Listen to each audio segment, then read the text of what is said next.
Eres una cobarde que no quiere aceptar la realidad. Eres una buena para nada que solo se cuelga de los demás. Eres un fracaso y no vale la pena que sigas aquí. Eres una cobarde que no quiere aceptar la realidad. Eres una buena para nada que solo se cuelga de los demás. Eres un fracaso y no vale la pena que sigas aquí. No soporté más. Tenía que deshacerme de ella y de su voz. Recordé las tijeras que dejé desde hace 2 días aquí en el baño y que utilicé para cortarme el fleco. Abrí el cajoncito debajo del lavabo y las tomé.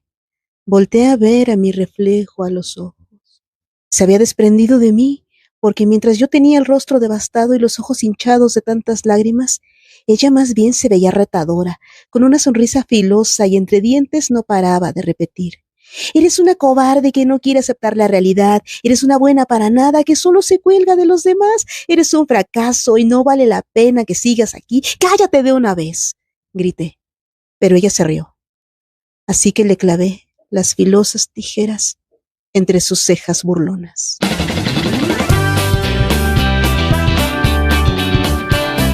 ¿Qué tal, querida comunidad? Soy Carmen Macedo, ya me conoces, una cuentística de corazón, y te doy la bienvenida a esta sección que lleva por título Cuando cuentes cuentos, un espacio de análisis acerca de la obra publicada por autoras y autores del medio independiente. Para esta ocasión he seleccionado un libro que lleva por título Cuando todo cambia, escrito por Paula Guillén y publicado por Nocturnario Ediciones apenas el año pasado. Este libro está compuesto por 8 cuentos que, de acuerdo con la Cuarta de Porros, encajan dentro del género terror psicológico. Y para mí ha sido un descubrimiento muy interesante ver cómo nuestras obsesiones, cómo nuestra relación con el cuerpo, con los demás, con los vínculos familiares, afectivos, amistosos, pasan de ser algo donde nos sentimos seguros a convertirse en el principal causante de estrés, de obsesión, de locura y en muchos casos a ser el lugar idóneo para ejercer la violencia. Me parece muy perturbador a la vez que necesario hablar de estos temas, porque en ocasiones tiende a romantizarse las relaciones familiares e incluso entre amigas, entre parejas, y por supuesto para muchos de nosotros pudieran ser lugares comunes, pero hay momentos donde esta cotidianidad se rompe y las personajes de estas historias se encuentran ante momentos decisivos dentro de su psique en los cuales deciden que algo tiene que suceder, o si no, esta desesperación las va a llevar por caminos quizá sin retorno.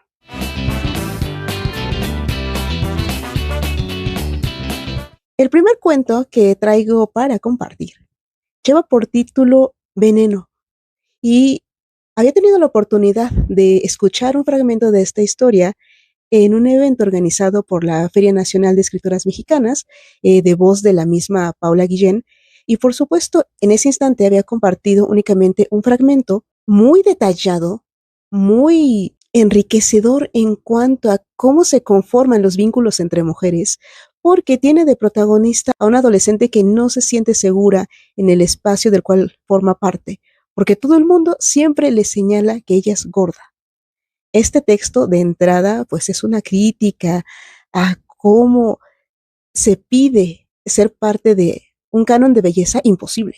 Pero lo más triste es que esta violencia no solo viene de labios de personas ajenas a nosotros, sino que muchas veces nace dentro de la misma familia. Y cuando la protagonista piensa que las personas que la quieren deberían ser aquellos que velan por sus intereses, pues se da cuenta de que en realidad todas las personas parecieran estar obsesionados con este mito de la belleza tradicional, hegemónica, propia de los medios de comunicación. Y lo más interesante es que cuando esta personaje llega a un lugar diferente y se encuentra con otras mujeres que también han sido marginadas por su aspecto, o por su personalidad, o por algún detalle que no encaja en la sociedad, se reúnen, empiezan a hacerse amigas.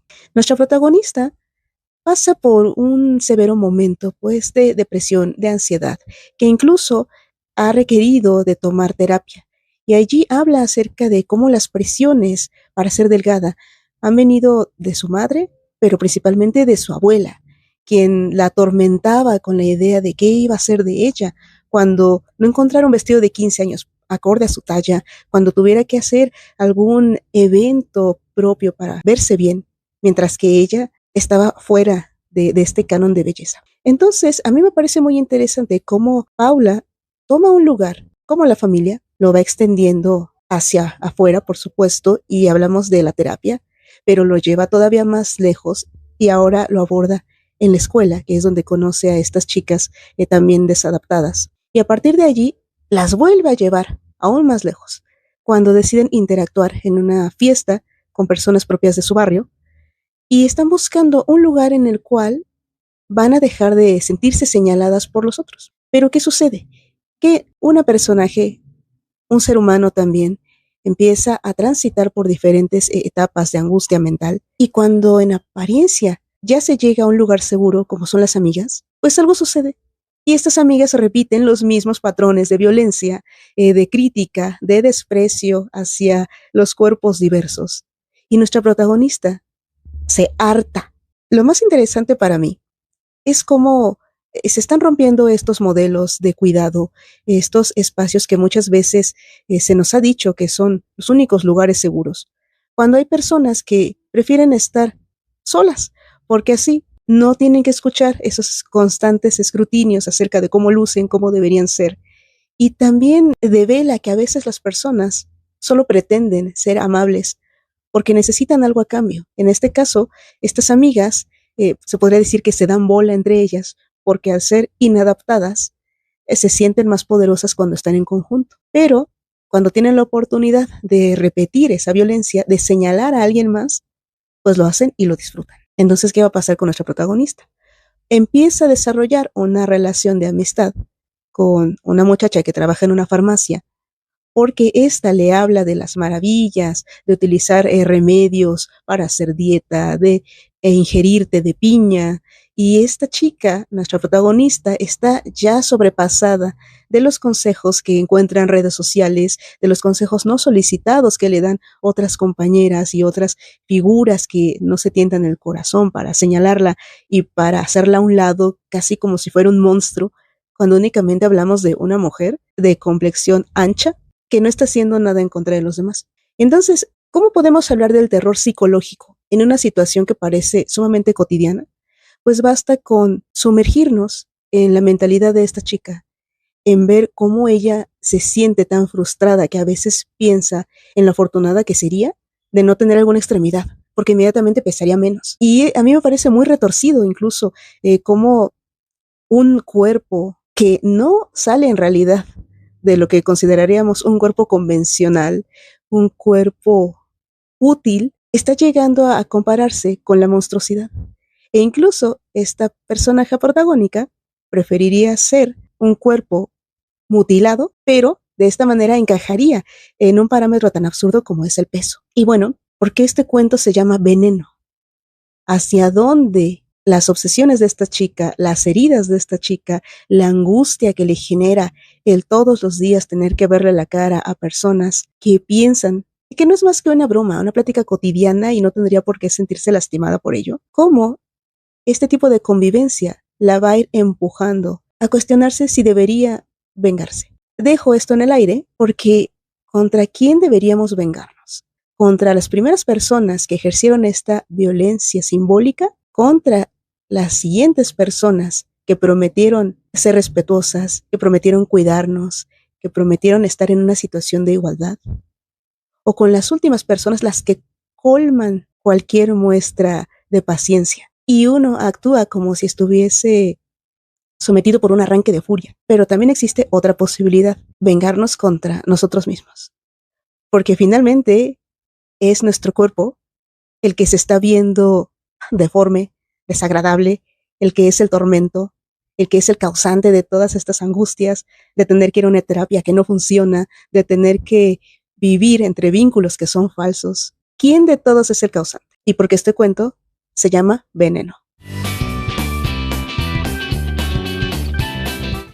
De manera muy relacionada con el cuento anterior, con Veneno, Paula escribe de edulcorantes y otros demonios. Y aquí continuamos un poco con ese pavor por cómo nos perciben los demás, pero también pavor en este caso por la crianza, Porque también en este cuento encontramos que no hay nada más aterrador que vivir en un espacio donde constantemente se está limitando nuestro comportamiento a favor de parecernos a un modelo irreal. Aquí tenemos una muchacha que dentro de su núcleo familiar escucha ahora constantemente de sus padres y también de sus hermanos, cómo todo parece ser una guerra en contra de las harinas, en contra del aceite, en contra del azúcar, de los ejercicios que sirven, los que no. Y a mí me parece muy interesante cómo hace Paula para, de nuevo, partir de una situación que pudiera parecer convencional, típica, pero llevándola a tal extremo donde somos partícipes de cómo las protagonistas están quebrándose por dentro,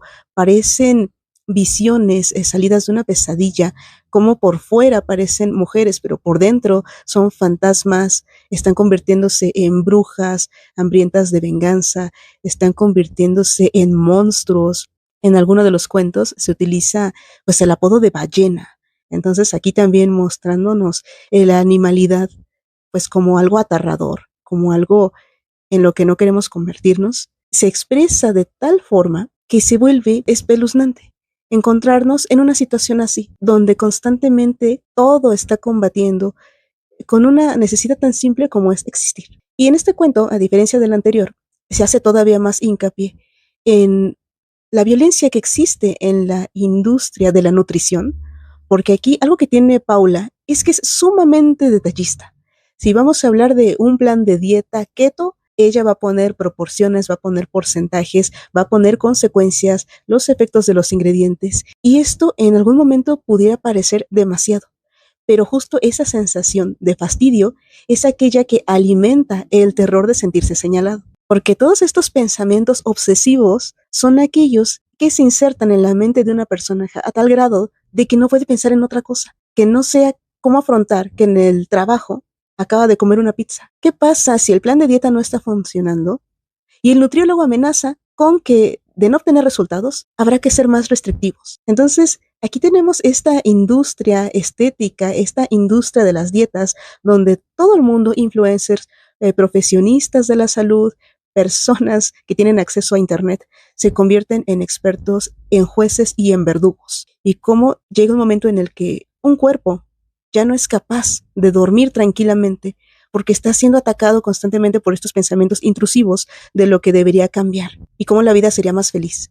Me parece una forma muy sutil de plantear estos terrores que parten de una inquietud y van creciendo hasta volverse obsesiones y hasta volverse pesadillas y hasta volverse motivos pues para querer ejercer la violencia, para querer destruir a todos o para querer hacerse daño. Y además de esto me pongo a pensar en cómo los protagonistas de estos cuentos son mujeres jóvenes, son mujeres profesionistas y o estudiantes. Y cuando hablamos de estudiantes, a mí me parece también sumamente interesante el visibilizar la complejidad de desplazarse en esta ciudad monstruo. Porque, por si fuera poco, vivir en un espacio donde tus papás, tus amigos, los profesionistas de la salud están constantemente agrediéndote, pues aquí también la ciudad lastima, porque se trata de trayectos muy largos que reflejan la realidad de quienes viven en periferia. Trayectos de 3 horas que cuando hay lluvia se duplican o se triplican. Y estos trayectos en silencio, apachurradas entre tantas personas que están constantemente juzgándote dentro de un sistema de transporte en el cual se propicia la venta de comida chatarra como tentaciones constantes, pues también aumenta la ansiedad de estas personajes y las lleva también a tener episodios pues de psicosis, a tener episodios donde preferirían estar muertas. Hay alguna protagonista que se encuentra tranquila cuando descubre que está dentro de un féretro y su única inquietud es que su bilé no combina con el tono de su piel muerta. Me parece un llamado de atención el que está haciendo Paula, con el que muchas personas pueden identificarse al hablar de estas inquietudes habituales, mientras están llegando a un extremo tal que se convierten en algo más aterrador que encontrarte con una criatura desconocida e incapaz de describirla, porque aquí la lucha hacia esa bestialidad está dentro de un cuerpo en el que ya no se puede habitar. Otro aspecto que me resulta muy interesante es el uso de la primera persona, porque los cuentos están contados desde esta visión individual subjetiva, y esto es necesario para hablar de trastornos mentales. Será muy difícil utilizar, por ejemplo, un narrador omnisciente o un narrador testigo, porque nos quitaría ese aspecto de la humanidad, ese aspecto de la cercanía que únicamente existe cuando es el personaje quien está contando su propia inquietud. Cuando habla de padecer diarreas por tomar té de piña, cuando habla de que las personas no dejan de ver sus piernas robustas, los brazos gordos, que no dejan de imitarla cuando camina, que no dejan de hacer sonidos o llamarla ballena, que las mismas amigas están cuestionándose acerca de con quién se están relacionando, si se están traicionando, si están prefiriendo tener vínculos afectivos con otros hombres, sabiendo que esto va a causar alguna dolencia y algún malestar hacia sus propias amigas. Y también nos hace cuestionarnos en quiénes son realmente los amigos y a qué podemos llamar en verdad una familia. Un texto que me ha gustado muchísimo lleva por título Otra familia infeliz. Y es porque nos centramos ahora en personajes adultos, pero de manera paralela estamos viendo cómo las decisiones de los adultos repercuten en sus hijos. Y tenemos un hogar disfuncional donde las conductas autodestructivas de los padres que viven presionados constantemente por el trabajo, porque ya no tienen dinero, está reflejándose en la forma en la que sus hijos pasan de ser unos niños activos, simpáticos, a volverse más cerrados, a tener desórdenes también alimenticios, y cómo para estos hijos sería una oportunidad cuestionable irse a vivir con alguien más. Estos muchachos se preguntan, ¿sería bueno si nuestros papás ya no estuvieran? ¿O sería lo peor que nos podría suceder? Y cómo la personaje protagónica de este cuento, de Otra familia infeliz, es la madre, porque se está viendo envuelta en una familia que se desmorona, en la ausencia del apoyo de parte del marido, en la ausencia de la comprensión por parte de los hijos y en una ausencia de responsabilidad al no pensar que todo lo que ella está haciendo va a repercutir en sus hijos, a tal grado de que sin saberlo, pues ellos desearían quizá que ya no estuvieran. De nuevo, cuestionar cómo se construye una familia me parece siempre un tema muy difícil de leer, porque también hace que nos preguntemos si valdría la pena haber tenido estos hijos. Y en los cuentos de Paula es muy fácil sentirse identificado o bien con la personaje protagónica o bien con el antagonista, o en este caso con los niños, quienes están viendo que sus papás ya duermen en camas separadas, que sustituyen la unión que debería concentrarse en un hogar, y también hace que ellos se cuestionen qué deberíamos hacer. Hay otros dos temas muy presentes en este libro, y uno de ellos es la pandemia. También se presenta en un diario donde es imposible no sentir de una forma tan vívida todos aquellos fragmentos de la memoria que está dejando una muchacha, a la cual en cierto momento tiene que quedarse en casa y toda su vida se convierte en un ir y venir de reuniones virtuales, de Zooms laborales, en que no puede ver a sus padres, no puede ver a su novio. ¿Y qué se hacía para compensar esta necesidad de no estar sola? Pues comprar, hacer múltiples actividades. Pero aquí lo más interesante es ese giro aterrador que surge cuando tenemos a una personaje que se atormenta mirando las noticias y sacando sus propios porcentajes de cuánta gente ha muerto en Estados Unidos, en Europa, en China, qué está pasando en México, qué productos de la canasta básica se han agotado, qué pasa si necesita un tanque de oxígeno, y también empieza a sentirse, ella sin saberlo, hipocondríaca. Pero nosotros como lectores nos quedamos con esa duda de, ¿realmente sí se está hablando de una alucinación? De que ella está tan empapada con estas noticias que todos sus síntomas o sus temores son psicosomáticos, o si está sucediendo.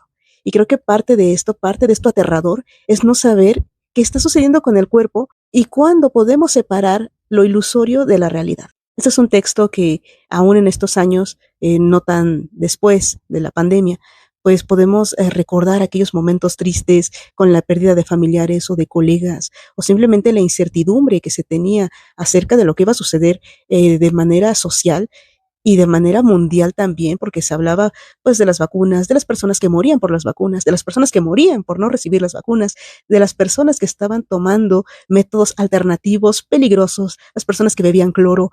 y toda esta locura colectiva que se suscitó a partir de un evento tan nefasto como fue la pandemia. Y eso lo vemos reflejado en un par de textos de Paula a manera de diario, a manera de textos un poco más reflexivos, ya no tanto con la estructura tradicional del cuento. Para finalizar este análisis me gustaría retomar el fragmento que compartí en voz alta, y este pertenece a un cuento titulado Mi reflejo. Me parece sumamente valioso ver cómo nuestros protagonistas empezaron a pelear con sus familias, con sus psicólogos, con sus nutricionistas, con sus amigas, con sus asesores de tesis, con el transporte público, con la industria de la belleza, pero en este cuento, protagonista y adversario son la misma persona. ¿Qué sucede cuando dentro de nosotros existe una versión distinta que está enfocada en decirnos constantemente lo que estamos haciendo mal y nos impulsa a un arrebato de furia en el cual queremos dar por finalizadas las voces que atormentan nuestro día a día? Pero ¿qué pasa en una pelea que se realiza hacia uno mismo? Podríamos hablar de que salimos doblemente lastimados, si es que salimos con vida, claro. Y este texto es el que a mí se me hace más doloroso porque es un poco más sencillo encontrar en los otros a quien echarle la culpa. Pero cuando estamos hablando de que uno es su principal crítico, constructor y destructor, pues llega el momento en el que también se queda uno sin fuerzas para luchar con aquello que todavía no termina de procesar.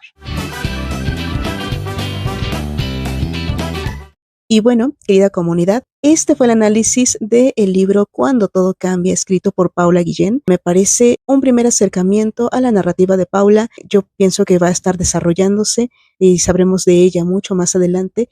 Como primera obra, hay ciertos elementos que van tejiéndose entre sí con el avance de las historias, y un aspecto muy interesante también para llamar la atención es que aquí Paula homenajea a sus influencias literarias. Cada uno de los cuentos tiene un epígrafe de una escritora y también relaciona su historia con aquello que las precedentas han planteado.